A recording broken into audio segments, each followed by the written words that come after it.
Ooh-wee. Okay, welcome to a new episode of Nate's MMA Corner. I'm Nate, and if you watch my show, you're in my corner.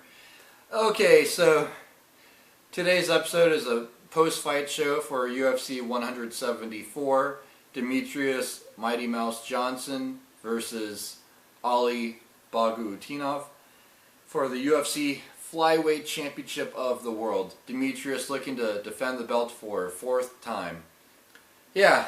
So, let's start a rundown of the main card. Okay, start with the main event. Demetrius Johnson versus Ali Bagutinov. Yeah, Demetrius Johnson just put on a striking clinic. He landed a significant amount more strikes on Ali and really did a good job. And yeah, Ali just had no answer. I mean, I called it too with Ali's wrestling. He would get some takedowns and maybe some body slams in there. And yeah, Ali, his wrestling, it was all stand up. This whole fight was pretty much all stand up. I knew Ali's wrestling would, if anything, stuff Demetrius Johnson's takedown attempts, and Demetrius landed more strikes. But I thought at some point Ali would catch Demetrius. But I was wrong. Ali lost. Yeah, because I picked Ali to win this fight. I'm 3-2 on this main card. And this is one of the fights I was wrong about. Yeah, Demetrius Johnson put on a striking clinic, landed more strikes each round by a landslide, and won this fight by a clean, unanimous decision. And I'm happy for Demetrius. I preferred Demetrius to win, but it's one of those things where what I won and what I thought were two different things. And Demetrius won the fight and defended the belt for a fourth time. And like everyone's saying right now, let's give him John Dodson. So, good job, Demetrius. It was a good clean win for him against a top 5 ranked flyweight.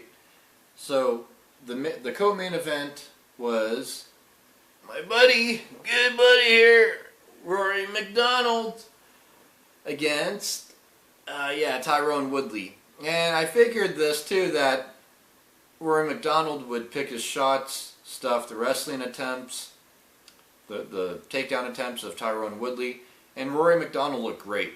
He put on a striking clinic with body shots, headshots, and even in the later rounds, I believe it was round 3, Rory took Tyron down because Tyron gassed out and got tired, and I knew Rory had better cardio than Tyron, but I love Tyron too, don't get me wrong.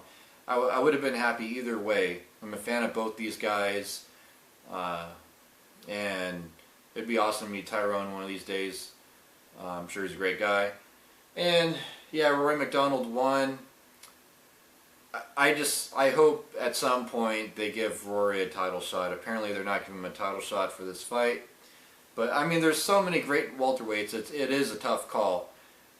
And Rory's definitely in the top 3 for welterweight division in the UFC. And he's looking good. Yeah. Good job, Rory.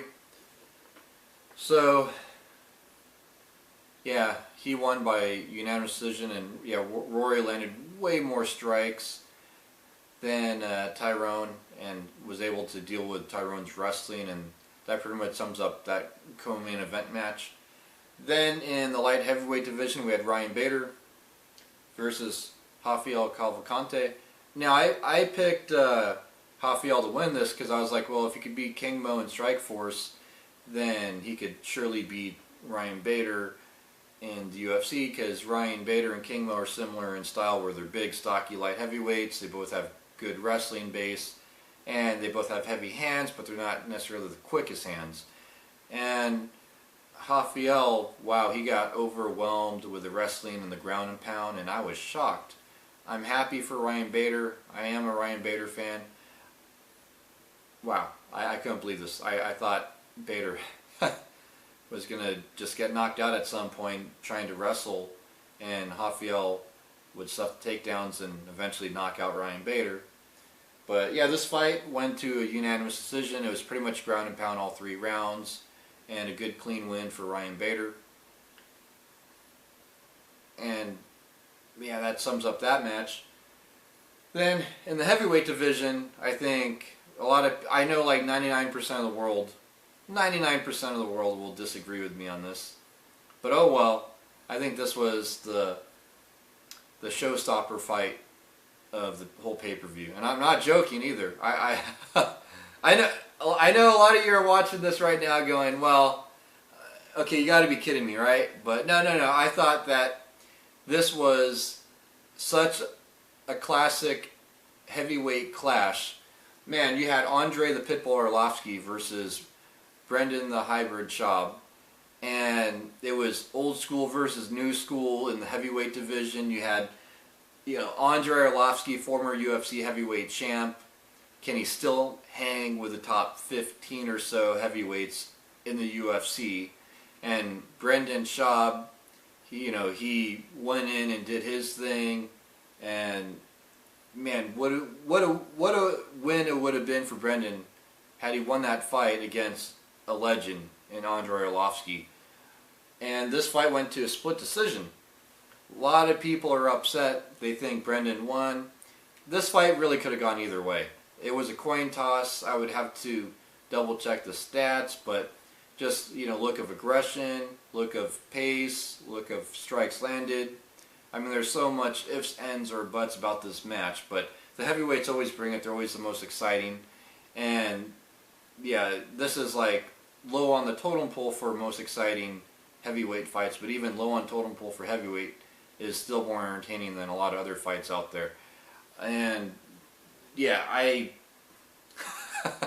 again, I'm not joking. This should have got fight of the night.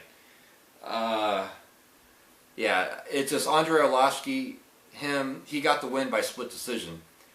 There is a lot of back and forth, heavy-handed strikes, good clean shots landed. It looked like either one of them could have been knocked out, but Andre Arlovsky hung in there. So did Brendan Schaub.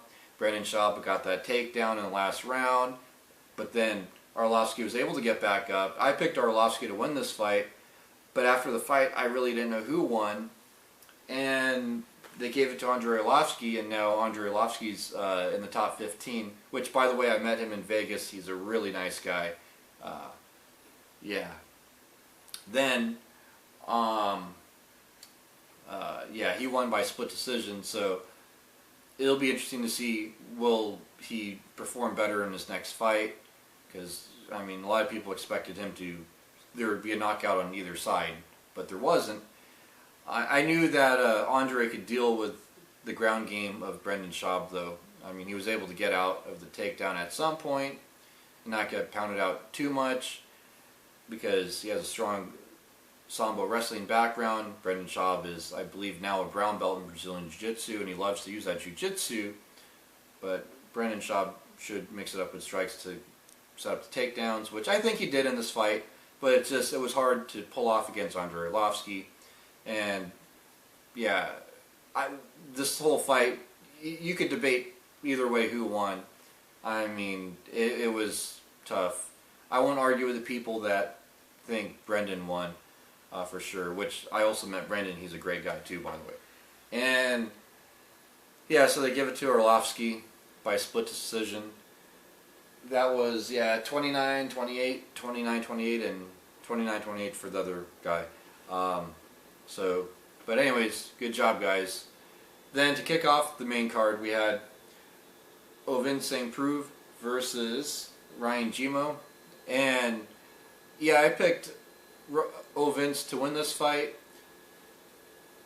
I was not expecting it like this. Obviously, most people weren't. I mean, who in the world would? But yeah, verbal submission, injury. Ryan Gimo, he hurt his arm. Yeah, it was his arm or one of his arms or legs, but yeah, it was a tough fight. What was that? Yeah, it was a tough fight, but yeah, Vince did a good job. He would have won the fight anyways by decision. And yeah, hopefully Ryan comes back bigger, better, stronger, because I'm a fan of both those guys. So that sums up the post-fight show for UFC 174. And stay tuned for my next episode, which will be about UFC on Fox Sports 1. Cub Swanson versus Jeremy Stevens, and also I'll be doing a show about the fight night over in New Zealand with James Sahuna and Nate Marquardt. Until then, see ya.